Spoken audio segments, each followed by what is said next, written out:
ఇది నీ ఒక్కదాంతో పోయే ప్రాబ్లం కాదు. నీ చెల్లెళ్ళగా బయట అడుగు పెడితే ఎన్ని అవమానాలు భరించాలో, ఎన్ని ప్రశ్నలకి సమాధానం చెప్పాలో. చిచ్చే, ఒకప్పుడు నీ చెల్లెలుగా పుట్టినందుకు హ్యాపీగా ఫీల్ అయ్యేదాన్ని. ఇప్పుడు బాధపడుతున్నాను. మాట్లాడండి, ఇంకా మాట్లాడండి. ఆపేశారేంటి? మీరు సంతోషంగా ఉండాలని తన సంతోషాలన్నింటినీ వదులుకుందే. మిమ్మల్ని గొప్పవాళ్ళని చెయ్యాలని రాత్రి వాళ్ళు కష్టపడుతుంది. తన ఇష్టాల్ని చంపుకొని మీకిష్టమైనవన్నీ ఇచ్చింది. ఇప్పుడు తనకంత ఘోరం జరిగి ఇంటికొస్తే తోబుట్టువులుగా ఓదార్చాల్సింది పోయి సూటిపోటి మాటలతో చంపక తింటున్నారా?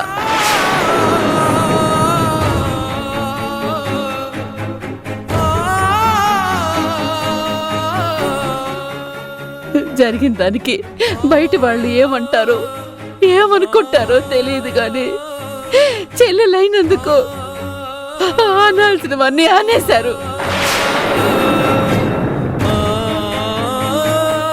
అదేంటక్క, ఇప్పుడు వాళ్ళు ఏమన్నారని? ఉన్నదే కదా అన్నారు. అయినా జరిగిన నష్టం ఏకాంత్ ఒక్కదానికే కాదు, మన అందరికీ జరిగింది. నష్టం ఎవరికన్నది కాదు ముఖ్యం. చెడిపోయిన అక్కకి చెల్లెళ్ళగా ఈ సొసైటీలో మేము ఎలా తిరగాలి, ఎలా బతకాలి?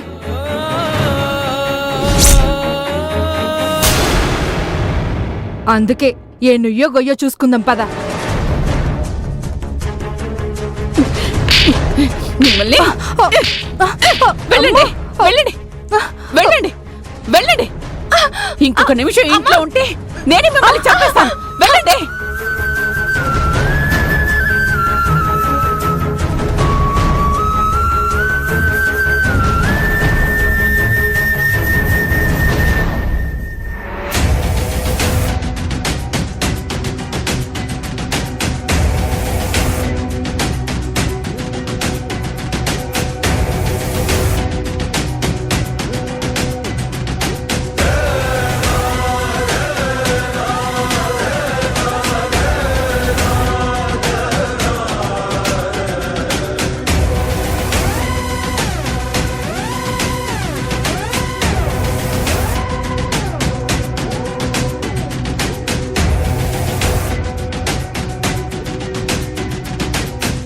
అమ్మా ఏకంత, నీకు స్నానం చేయిస్తుంది.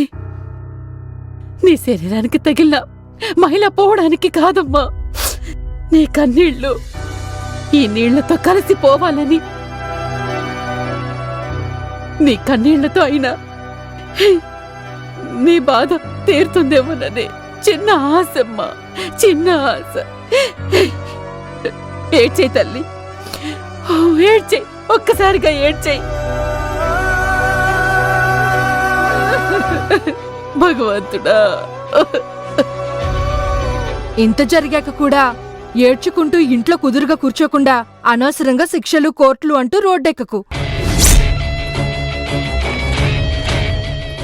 అప్పుడైతే గాని నలుగురికే తెలిసిన ఈ విషయం లోకమంతా తెలుస్తుంది. మాకు ఎన్నో గోల్స్ ఉన్నాయి, ఫ్యూచర్ పైన ఎన్నో ఆశలున్నాయి. నువ్విలా రోడ్డెక్కుతా, కోర్టుకెక్కుతానంటే మా జీవితాలు అటకెక్కుతాయి. ఇంతకాలం మా కోసం అంతో ఇంత కష్టపడ్డాం. ఆ కృతజ్ఞతతో చెప్తున్నాం, ఇక నుంచి ఆ కష్టమేదో మేమే పడతాం. నువ్వింట్లో కూర్చుని పడుకోయండి.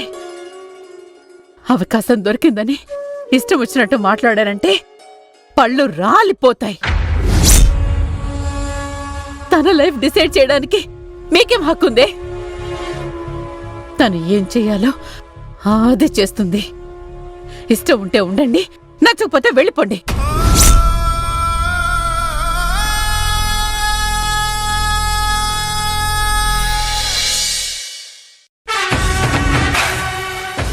శ్రియా, అట్లీస్ట్ మనం ఎక్కడికి వెళ్తున్నాం అదైనా చెప్పవే. ఆశ్రిత ఇంటికి. ఏంటి అక్కడికా? ఆ రాజేష్ చచ్చిపోయిందే నీ వల్ల. ఇప్పుడు అక్కడికి వెళ్ళడం అవసరమా? చాలా చాలా అవసరం. పాపం ఆశ్రిత తన తమ్ముడు అన్యాయంగా చనిపోయాడని కన్నీళ్లు పెట్టుకుంటుంటే మనం కళ్ళారా చూడొద్దు? ఎంతో భవిష్యత్తున్నోడు అర్ధాంతరంగా వెళ్ళిపోయాడని దుఃఖంతో దాని గొంతు పూడుకుపోతుంటే వీణుల విందైన ఆ విషాదపు సంగీతాన్ని నా చెవులారా వినొద్దు? ఏంటి ఇదెక్కడ సాడిస్ట్రా అనుకుంటున్నారా? అబే అదేం లేదే. అనుకున్నా ఐ డోంట్ కేర్. నాకు ఈ శ్రీయకి పోటీ వస్తుందా? దాన్ని తొక్కేస్తాను. అందంగా ఉంటాననే దాని మిడిసిపాటుని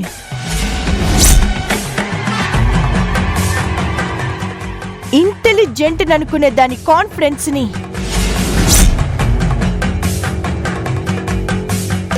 వశిష్ఠ నావాడే అనే దాని నమ్మకాన్ని టోటల్గా తొక్కి పారేస్తాను. అబ్బో, ఆశ్రిత ఐఏఎస్ కొట్టింది అన్న వాళ్ల చేతే దాన్ని చూసి అయ్యో పాపం అనేలా చెయ్యకపోతే నా పేరు శ్రీయ, డాటర్ ఆఫ్ సూర్యనారాయణే కాదు.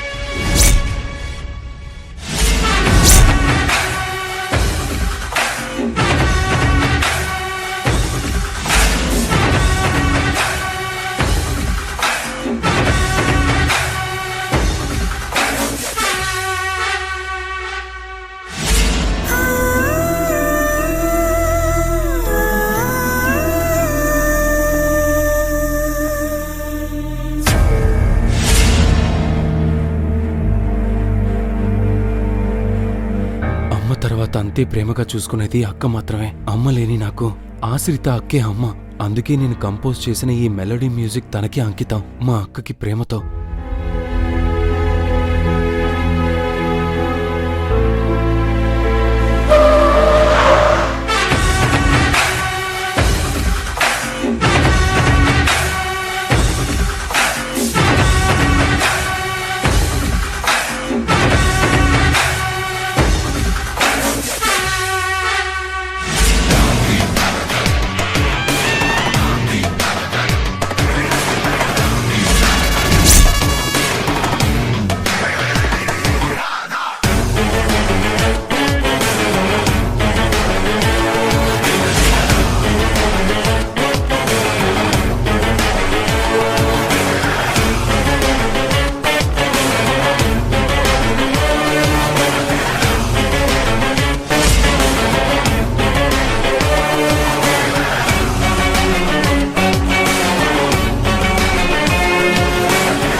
Wonderful, melodious, fantastic.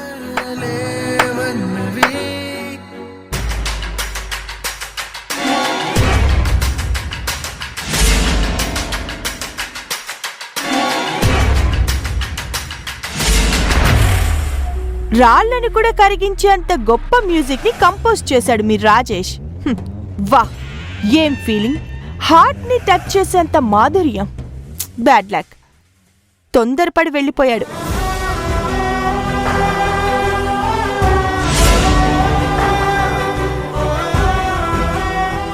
ఆశ్రిత, ఐఎమ్ సో సారీ. రాజేష్ చనిపోయిన విషయం తెలిసిన వెంటనే నిన్ను కలవాలనుకున్నాను.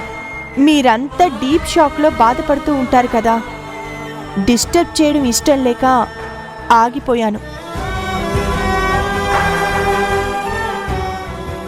ఏం చేస్తాం, ఒక యంగ్ టాలెంట్ ఎగిరిపోయింది. రియలీ వెరీ సారీ, ఇలా జరుగుండకూడదు. అవును, అసలు రాజేష్ ఎందుకు ఇలాంటి పని చేశాడు? బలవంతంగా ప్రాణాలు తీసుకోవడం అంటే ఏదో బలమైన కారణం ఉండే తీరాలే.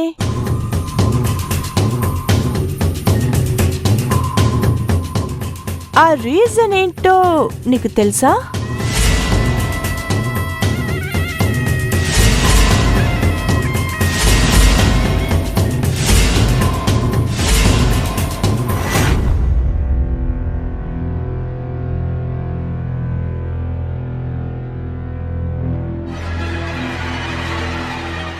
పాపం మాస్టర్ ఎలా ఉండేవారు, ఎలా అయిపోయారు? ఏం చెప్పాలన్నా చెప్పలేని హృదయ విదారకమైన పరిస్థితి కదూ. నా గుండె తరుక్కుపోతుంది ఆశ్రిత. నువ్వెలా తట్టుకొని ఉంటున్నావో కానీ మై గాడ్.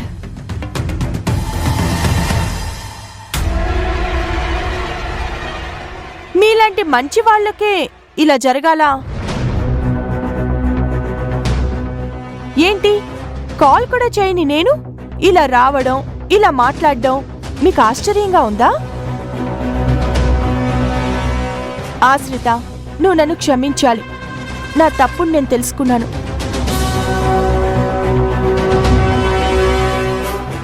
అందుకే గిల్టీగా ఫీల్ అవుతున్నాను. ఇప్పుడు అవన్నీ అవసరమా? పరామర్శించడానికి వచ్చిన వాళ్ళు పలకరించడంతోనే ఆగిపోతే బావుంటుంది. ఆశ్రిత, తానెవరు? తులసి నాకు అక్క అవుతుంది. ఓ చూడు తెలిసి, కోపంలో అన్న మాటలే పట్టుకుంటారు కానీ ఆ కోపం వెనుకున్న బాధని ఎవ్వరూ పట్టించుకోరు. నా మీద ఆశ్రితకి కోపంగా ఉందని నాకు తెలుసు. ఆశ్రిత, నా కోపం ఎందుకో కూడా నీకు తెలుసు. నేను చిన్నప్పటి నుంచి ఇష్టపడ్డ వశిష్ఠ నిన్ను ప్రేమిస్తున్నాడని తెలిసి జెలసీగా ఫీల్ అయ్యాను. ఆ రోజు ఫంక్షన్లో తొందరపడి నిన్ను అవమానించాను. మీ రాజేష్తో కూడా అనవసరంగా గొడవ పడ్డాను.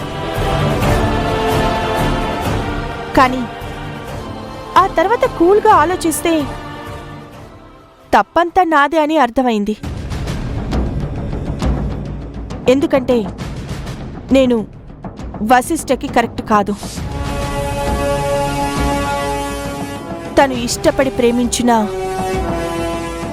నువ్వే కరెక్ట్. మీ ఇద్దరి ప్రేమ పెళ్లిగా ఒక అందమైన బంధంగా మారడమే కరెక్ట్.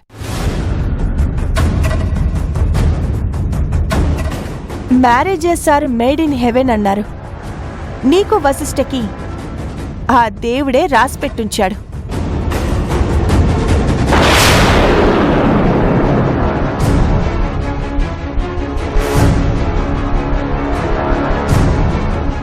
సో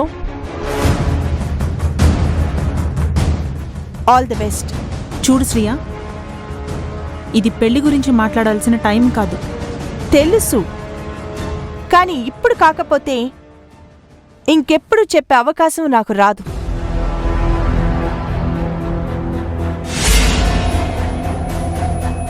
ఎందుకంటే వీళ్ళిద్దరూ సంతోషంగా ఉండాలని నేను కోరుకుంటున్నాను. కాబట్టి ఆశ్రితకు ఒక మంచి ఫ్రెండ్గా ఇప్పటిదాకా జరిగింది మనమిద్దరం కూడా మర్చిపోదాం అని రిక్వెస్ట్ చేస్తున్నాను. కాబట్టి ఫ్రెండ్స్,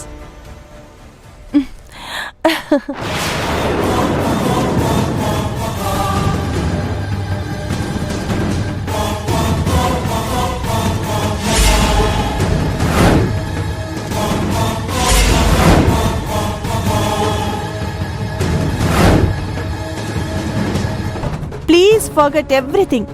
ఇక మీదట నా నోటి నుంచి వశిష్ఠ అనే మాటే రాదు. I promise. నేను మాత్రం నీకోసం ఒక మంచి ఫ్రెండ్గా అప్పుడప్పుడు వస్తూనే ఉంటాను. Take care. బాయ్ బాయ్ తులసి. అన్నట్టు చెప్పడం మర్చిపోయాను. మీ నాన్నగారిని ఎవరికైనా పెద్ద స్పెషలిస్ట్కి చూపిద్దాం. 10 మందికి పాఠాలు చెప్పిన ఆయన పల్లెత్తు మాట కూడా అనలేని స్థితిలో ఉండటం రియలీ అన్బేరబుల్.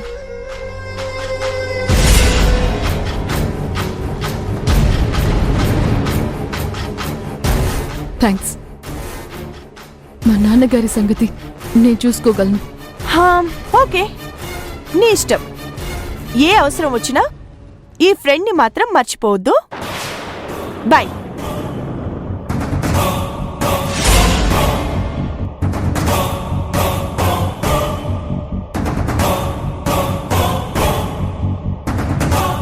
ఇదేగా నువ్వు చెప్పిన శ్రీయ? అవునక్క.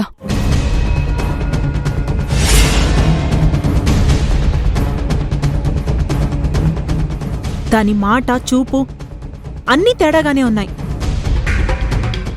జరిగిందంతా మర్చిపోయి స్నేహంగా ఉండాలా? స్నేహంగా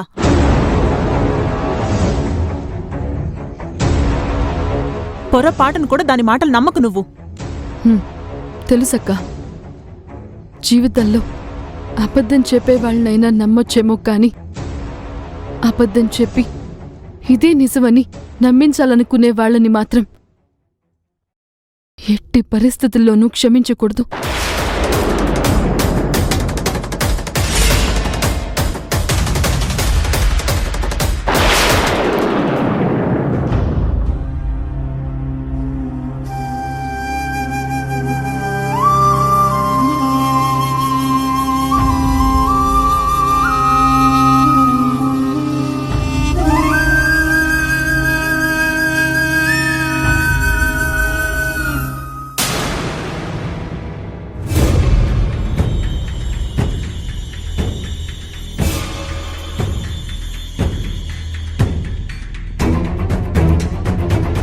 మమ్మీ, మమ్మీ, ఏంట్రా? మమ్మీ, డాడీ ఎక్కడా? అంకుల్తో కలిసి బయటకు వెళ్లారు. మేబీ ఈ పాటికి వస్తూ ఉంటారు. ఏంటి నానా, ఏంటది? Project documents mummy. సరే, కాఫీ తీసుకురానా? తీసుకురా మమ్మీ. సరే.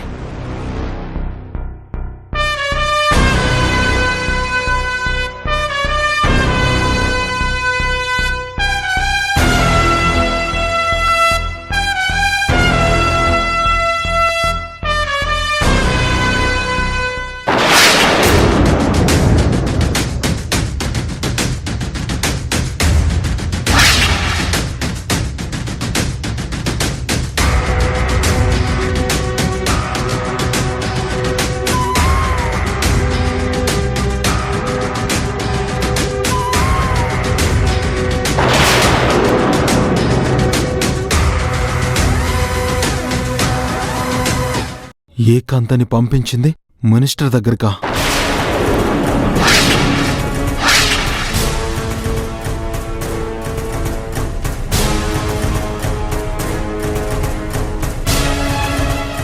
మినిస్టర్కి ఏకాంతం మీద ఆల్రెడీ కోపం ఉంది. కోపం ఉన్నా సంతకం చేసి పంపాడు.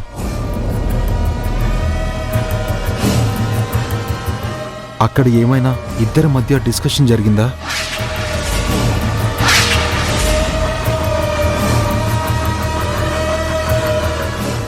అసలు మినిస్టర్ దగ్గరకని తెలుసుంటే ఏకాంత వెళ్లేది కాదు. మినిస్టర్ దగ్గరకనే విషయం అంకుల్ గాని డాడీ గాని నాకెందుకు చెప్పలేదు?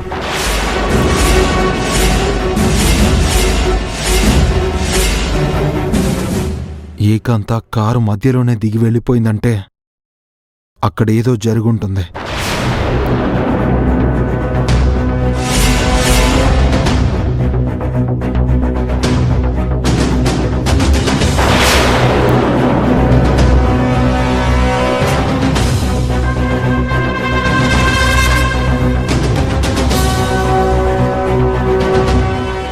అంకుల్, ఈ డాక్యుమెంట్స్ ఇచ్చినప్పుడు మినిస్టర్ దగ్గరకని నాకెందుకు చెప్పలేదు?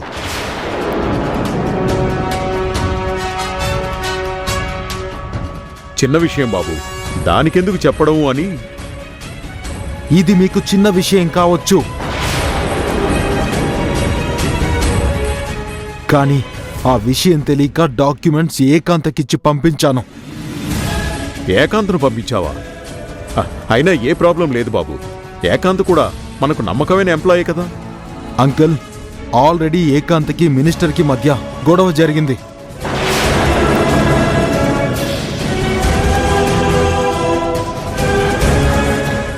ఆ విషయం మీరు మర్చిపోయారా?